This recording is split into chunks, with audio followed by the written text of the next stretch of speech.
Allah tidak menjawab doa kita seperti yang kita harapkan. Didengar dengan satu kondisi yang berbeda. Mungkin di tempat ini Bapak Ibu ada yang merasa begini, aku udah doa sungguh-sungguh, aku percaya bahwa Allah itu menjawab doa, aku percaya bahwa Dia itu sanggup berkuasa. Apalagi kalau apa yang kita doakan itu sifatnya bagus, baik, dan kita berpikir kalau itu dijawab pasti akan membuat kita lebih produktif, membuat kita lebih bagus, dan nyatanya tidak dijawab. Dalam hidup saya sendiri ada banyak area di area seperti itu. Ketika seolah-olah doa saya itu tidak dijawab sebagaimana yang saya harapkan. Saya juga pernah kecewa dengan Tuhan, saya juga pernah meninggalkan gereja hanya gara-gara apa yang saya doakan. Tadi pagi saya juga cerita ini, saya ulang cerita sedikit saja. Karena pada waktu itu Tuhan anugerahi kepandaian dan sebagainya. Saya sekolah, bukan sekolah yang seperti umum, lulus 3 tahun, tapi anugerahi kepandaian. Teman-teman saya ditarik sama Habibie waktu itu di Nurtanio, saya enggak karena saya bukan fisika, saya biologi. Saya dapat jatah sekolah di IPB gratis tanpa tes. Cuma saya nggak suka pertanian. Saya ngotot pada waktu itu masuk ke ITS. Saya ambil teknik mesin. Karena dalam hitungan di atas kertas saya berpikir pasti diterima karena sekolah kami sekolah yang dimana lulusannya diambil oleh berbagai macam institusi pemerintah, pasti diterima. Satu, kedua, saya juga percaya. Pada waktu ibu saya tanya begini, Ded, gak nyabang? Enggak. Alkitab bilang kalau beriman tuh gak boleh bimbang. Orang bimbang itu akan diombang-ambingkan. Enggak, saya percaya Tuhan pasti jawab. Toh saya berdoa sungguh-sungguh, toh saya belajar sungguh-sungguh, pasti Tuhan akan jawab. Dan tibalah pada pengumuman, saya beli koran, satu koran, nama saya gak ada di situ. Saya pikir ini korannya koran jelek, jadi saya beli koran yang lain lagi yang lebih ternama. Gak ada juga nama saya. Disitulah karena iman saya tidak berakar dalam Tuhan, sebagai orang yang baru saja ke Tuhan sungguh-sungguh, saya kecewa. Saya cuma bilang kita bohong. Apa yang dijanjikan itu bohong saja. Katanya kalau beriman percaya dengan sungguh-sungguh pasti Tuhan jawab. Itu saja saya percaya. Saya bilang ke Tuhan begini, saya nggak minta aneh-aneh Tuhan. Saya nggak minta jadi penjahat. Saya nggak minta ini dan itu. Saya hanya minta satu. Saya diterima di ITS ini. Kok nggak dijawab? Disitulah timbul sampai hari ini pun banyak orang akan bertanya, kalau Allah itu baik, kenapa permohonan yang baik tidak dikabulkan? Kalau Bapak itu Bapak yang baik, kenapa doa saya yang doa yang baik tidak dijawab itu? Kalau ada keluarga kita sakit, saya percaya kita memohon mujizat kesembuhan dan dijamin firman Tuhan. Bilur-bilur Kristus Yesus menyembuhkan. Kita doa sungguh-sungguh kehidupan yang ada justru mati. Saya alami pada waktu ibu saya lagi rapat dengan para pemimpin di Malang. Saya dengar berita ibu saya masuk rumah sakit, nggak parah sakitnya, nggak parah. Saya bisa ngobrol dengan ibu saya, cuma kakinya bengkak karena indikasi jantung bengkak. Kita doa, situ akan banyak orang juga. Waktu saya tinggal mau balik ke Malang, anfal masuk ICU. Di situ saya nangis dalam hati. Saya nggak siap kehilangan beliau, karena kalau kehilangan beliau, dua saya nggak siap, satu terlalu cepat, kedua masih banyak adik-adik yang belum dinikahkan, saya belum siap jadi wali, karena saya akan jadi walinya. Tapi Tuhan menjawab. Saya berharap ibu saya sembuh. Bukankah ini dilema? Kadang-kadang doain orang lain sembuh, mujizat, giliran doain diri sendiri, nggak ada jawaban. Giliran doain orang lain mengalami banyak kebaikan Tuhan, pada doa untuk diri sendiri sepertinya Allah tidak melakukan. What if prayer is unanswered? Ketika doa-doa yang kita naikkan seperti tidak terjawab, apakah kita mau tetap sungguh-sungguh pada Tuhan atau seperti saya dulu? Saya cuma bilang Alkitab bohong. Kalau saya ke gereja, saya nggak pernah ke gereja cukup lama. Saya juga nggak pernah membaca Alkitab. Saya juga tidak mau pernah berdoa. Bagi saya doa itu nggak ada gunanya. Itu posisi saya waktu itu. Tapi syukur pada Tuhan anugerahnya dan mengizinkan dan menarik saya kembali. Ada banyak perjalanan, tapi saya tidak tahu posisi di sini karena saya sudah banyak berjumpa dengan jemaat. Saya menemukan jemaat yang dalam pemandangan saya baik, setia melayani, sungguh-sungguh rajin kontak, ya tetap setia pada Tuhan. Giliran berdoa minta anak gak dikasih, sampai hari ini sudah belum mengandung, sementara usia pernikahannya sudah cukup lama. Bukankah itu permintaan yang baik untuk keturunan? Bukankah Allah berkata yang dikehendaki dari pernikahan adalah keturunan ilahi? Tapi nyatanya juga enggak ada. Masing-masing kita mungkin hari ini mengalami hal-hal yang berbeda-beda. Tetapi kita akan belajar bersama-sama. Ketika doa kita sepertinya tidak terjawab, bagaimana sih seharusnya kita memandangnya? Apakah kita mulai meragukan Tuhan? Karena saya juga melihat ketika orang mengalami seperti ini, ada mulai berkata, nggak usah doa-doaan percuma, nggak usah melayani percuma. Jangan-jangan seperti salah satu orang di tempat kami di Bali waktu itu, dia mau bilang gini, Bu, saya mau pelayanan, ya kita main gitar.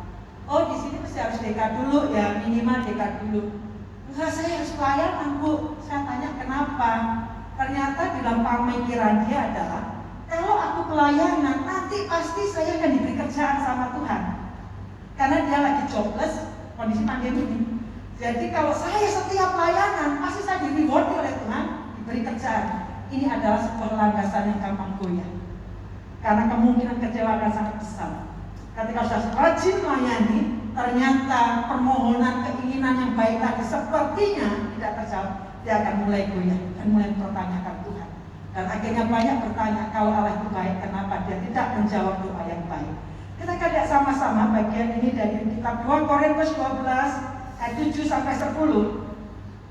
Dan supaya aku, ini Rasul Paulus, kalau membaca ini akan cantik kalau membaca keseluruhan. Dari awal muasal bagaimana Rasul Paulus sebelum ke ayat ini, dia menceritakan sebuah penglihatan, dia menceritakan ada seseorang yang diangkat sampai langit ketiga. Kalau zaman sekarang, kalau orang punya kesaksian diangkat ke surga, pasti pembicaranya akan laris, di mana-mana akan diundang. Tapi Rasul Paulus sedang menceritakan dirinya sebenarnya, diangkat sampai langit ketiga dan kemudian sampailah ke ayat ini. Dan supaya aku jangan meninggikan diri karena pernyataan yang luar biasa itu. Dia dibawa sampai dia bilang suara bahasanya aku nggak kenal. Maka aku diberi suatu duri di dalam dagingku, yaitu seorang utusan iblis untuk menggocoh aku supaya aku jangan meninggikan diri.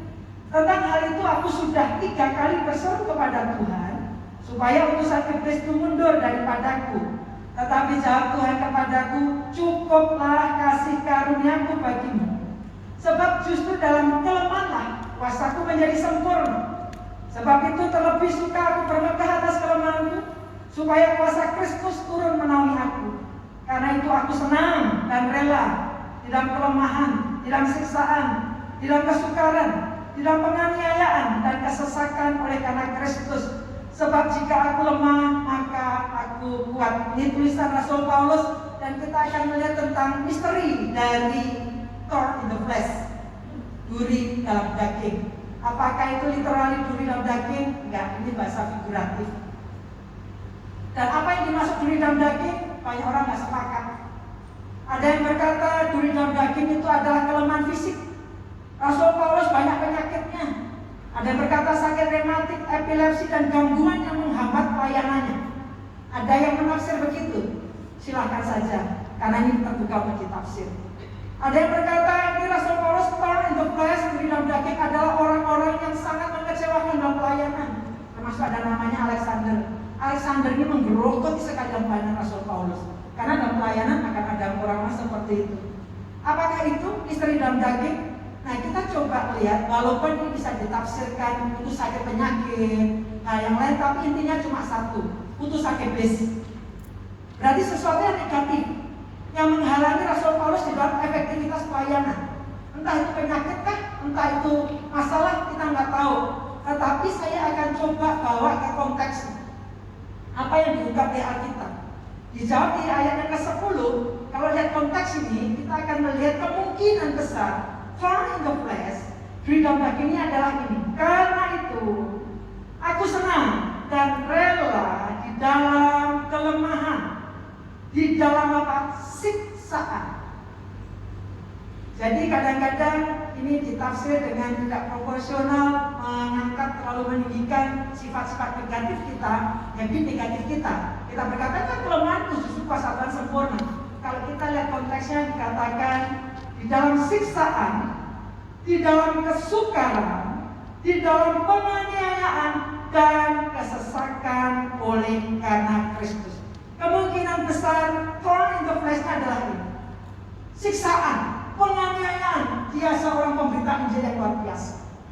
Bagi seorang pemberita Injil pasti berdoa supaya Tuhan melancarkan segala sesuatunya. Jangan sampai ada siksaan dan lain sebagainya. Jangan sampai ada penderitaan dan lain sebagainya. Karena itu menghambat pemberitaan Injil.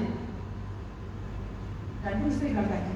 Bapak Ibu dengan saya mungkin kita ada masalah-masalah yang tersendiri. Yang kita pikir Tuhan, kalau saja Tuhan ini tolong nih sekarang ini.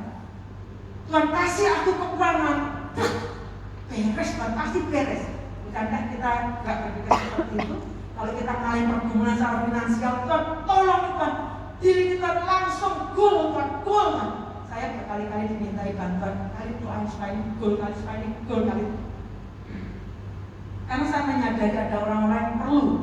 Saya juga berdoa Tuhan kasih kemurahan. Orang ini tidak makan kejahatan. Dia minta, Tuhan berkata, Tuhan memberkati tangan orang rajin. Orang ini sungguh-sungguh kerja, Tuhan kasih Tuhan terobosan. Tapi kadang-kadang juga nggak terjadi. Dan itu bisa membuat kita ini bisa, Tuhan kayak apa sih yang tadi saya akan kupas dari bagian ini.